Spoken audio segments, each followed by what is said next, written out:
বাংলাদেশে তো আসলে আমরা যেরকম সিচুয়েশনে ছিলাম, মানে এত বেশি প্রোপাগান্ডামূলক একটা সিচুয়েশনে ছিলাম। এখন মানুষ যদি কোনো কিছু ডেটা নিয়ে কথাও বলে, লোকে সবসময় এর উদ্দেশ্য বিদেহ খোঁজার চেষ্টা করে। আমার খেয়াল আছে যখন এই ইনোভেশনের যে সার্ভেটা, এটা তো আসলে 3 নম্বর সার্ভে। প্রথমটা করা হয়েছিল মোস্ট প্রবাবলি লাস্ট সেপ্টেম্বরে, হ্যাঁ সেপ্টেম্বরে, তারপরে ফেব্রুয়ারিতে, তারপরে এটা। তো সেপ্টেম্বরেরটা তো ছিল বেসিক্যালি অনলাইন অফলাইন মিলিয়ে, তারপরে হয়েছিল ফেব্রুয়ারিতে, যেটা শুধু এই 10,000 মতো স্যাম্পল নিয়ে।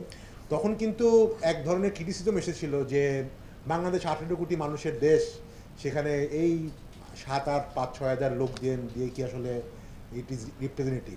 দেখেন, এটা অনেকেই ভুলে যায় যে ইউএস প্রেসিডেন্সিয়াল যে পোল হয়, ইভেন ভারতে যে রেগুলার পোল হচ্ছে, এখানে কিন্তু স্যাম্পল সাইজটা কোনো ফ্যাক্টর না।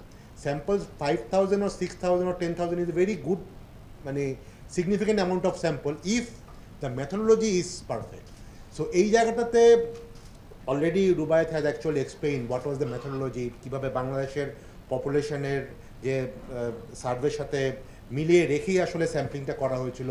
64 ডিস্ট্রিক্ট, ওরা কিন্তু ইচ্ছা করলে, ইনোভেশন কিন্তু ইচ্ছা করলে 4-5টা ডিস্ট্রিক্টেই 10,000 স্যাম্পল তৈরি করতে পারতেন, নিতে পারতেন না। বাট এটা মানে 64 ডিস্ট্রিক্টস, এবং আমার ধারণা এর মধ্যে হয়তো 100-র বেশি উপজেলাও কভার হয়েছে। তো সেটা যে যে কী পরিমাণ ম্যাথোডোলজিক্যাল স্যানিটি বজায় রেখে করা হয়েছে, এটা হয়তো অনেকেই রিয়েলাইজ করে না। এখানে যারা মিডিয়ার প্রতিনিধিরা আছেন, তারাও আসলে ব্যাপারটাকে হাইলাইট করা উচিত, দ্যাট আসলে number is not a main thing. এটা 1 লাখ হলেই যে এর থেকে বেশি ভালো সার্ভে হতো, ভালো রেজাল্ট হতো, নট নেসেসারিলি। আচ্ছা, আরেকটা ব্যাপার যেটা আমি মনে করি, ইভেন ফ্র্যাঙ্কলি যদি বলে, এখানে সামিন ভাই আছেন, আপনিও জানেন, যখন লাস্টবার করা হলো তখন কিন্তু যদিও ওখানে অনেক ব্যাপার ছিল, কিন্তু পলিটিক্যাল কোন পার্টি কিভাবে আসতে পারে সেই ব্যাপারটাই বেশি মিডিয়াতে হাইলাইট হয়েছিল, for obvious reason, people have got much more interest on that. ওখান থেকে কিন্তু অনেক ক্ষেত্রেই আসলে এটাকে একেবারে ডিসমিস করা হয়েছিল যে না, এটা একেবারেই ঠিক না, এটার বায়াসনেস কী আছে। বাট ইন্টারেস্টিংলি দেখেন, আমরা সবাই গত 2 সপ্তাহ আগে ডাকসু ইলেকশনে দেখলাম। ডাকসু ইলেকশন আমার ব্যক্তিগতভাবে একেবারেই result was not at all surprising. কেননা মানে আমরা কিন্তু শুধু এই সার্ভে না, ইভেন তারপরেও বিআইজিডিও একটা সার্ভে করেছিল গত 1.5 মাসে, আমরা ভয়েস ফর রিফর্মের সাথে ইনভলভ ছিলাম। There was a clear pattern that বাংলাদেশের জেনারেশনাল একটা পার্থক্য আছে। ইয়াং, একটু Gen Z, university or college going education, এবং একটু ওল্ডার জেনারেশনের মধ্যে, রুরাল জেনারেশনের মধ্যে there is a pattern. So সেই প্যাটার্নে কিন্তু ইভেন লাস্ট সার্ভেও যতদূর আমার খেয়াল পড়ে, ইয়াংদের মধ্যে, ইয়াং ইউনিভার্সিটি বা কলেজ এডুকেশনদের মধ্যে এক ধরনের সাপোর্ট বেস, কিন্তু আমি যদি নাম ধরেই বলি, জামাত বা অন্যান্য ইসলামিক পার্টি সাপোর্ট বেস কিন্তু was very high compare to other part of the society. অতএব DUCSU result is not at all a big surprise for people like us, যারা আসলে এই ডাটা নিয়ে কাজ করে। তো আমার কাছে মনে হয় সেটা কনটেক্সটে দেখতে হবে। 24 তারিখে আরও একটা বড় রেজাল্ট আসবে, সেটার ব্যাপারে হয়তো আমরা পরে জানবো। বাট আমার কাছে মনে হয় let us at least take data seriously.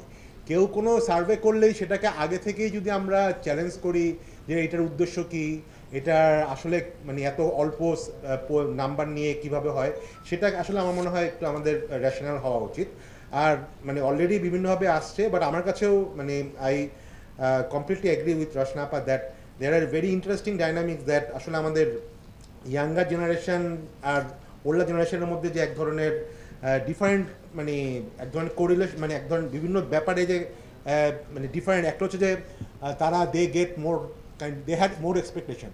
Obviously আমরা যারা একটু educated society, we had a much more expectation. একটুতেই আমরা একটু খুব সেন্সিটিভ হই, হয়তো সাধারণ গ্রামের মানুষজন অত সেন্সিটিভ না অনেক কিছু, তারা আসলে মানে এগুলিকে অভ্যস্ত আর কি। আমাদের হয়তো এক্সপেকটেশন জুলাই থেকে অনেক বেশি ছিল, ওই জন্য মানে মানে রাস্তাঘাটে একটু সমস্যা হলে বা সোশ্যাল মিডিয়াতে যখনই আমরা কিছু দেখি, উই অ্যাকচুয়ালি রিয়্যাক্ট মোর, এবং এটা স্বাভাবিক আসলে। তো সেই জায়গাটা একটা ব্যাপার। পিয়ারের ব্যাপারে যেহেতু আপনিও বললেন, আমার কাছে মনে হয় this is also interesting. I completely agree that বাংলাদেশের লোকজন, ইভেন পলিটিক্যাল পার্টিজ হ্যাভ, যারা ইভেন পিয়ারে কথা বলছে, they have also fail. Even এটা আমাদেরও এটা রেসপন্সিবিলিটি নিতে হবে।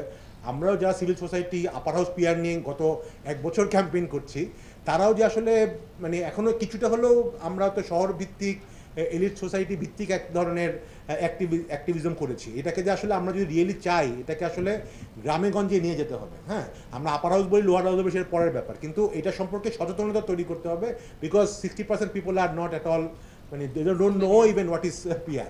অতএব সেটা ভালো না খারাপ সেটা তো আসলে বুঝবে না। আবার আমরা দেখছি ইন্টারেস্টিংলি, যারা একটু এডুকেটেড তাদের মধ্যে কিন্তু মানে একটু positive towards peer is higher than non inform. So সেটাও কিন্তু আমাদের আসলে বুঝতে হবে। অতএব আমার মনে হয় যে আগামী 4-5 বছর এটার যারা আমরা চাই, পার্টিকুলারলি আপার হাউস পিয়ারে, আবার অনেকে যেমন মিক্স পিয়ার চায়, যে লোয়ার হাউস হলেও lower, I completely agree that একটা লোকাল রিপ্রেজেন্টেটিভ হতে হবে। আবার যেমন অনেক কান্ট্রিতে একটা পার্ট অফ দ্য লোয়ার হাউসে পিয়ার হলো আর বাকিগুলো ডাইরেক্ট কনস্টিটিউয়েন্সি বেস হলো, সেরকমও চিন্তা হয়তো করা যেতে পারে। সেটার ব্যাপারে আমাদের আসলে সচেতনতা তৈরি করতে হবে, এবং এর দায়িত্ব শুধুমাত্র পলিটিক্যাল পার্টির না, আমার ধারণা আমাদের সিভিল সোসাইটি বা যারা আমরা অ্যাক্টিভিজম করি সেই ক্ষেত্রে। আমি আর বেশি বাড়াবো না, অনেক ধরনের আলোচনা হয়তো হবে, but I once again congratulate innovation and the team. তারা আসলে গত 1 মাস সেটাতে অক্লান্ত পরিশ্রম করেছে, এবং আমার ধারণা we all look forward for the 24th event. মানে আগামী 3 দিন পরে যে ইভেন্টটা হবে সেখানে তো আরও অনেক ইন্টারেস্টিং ডাটা রিভিল করা হবে। ধন্যবাদ।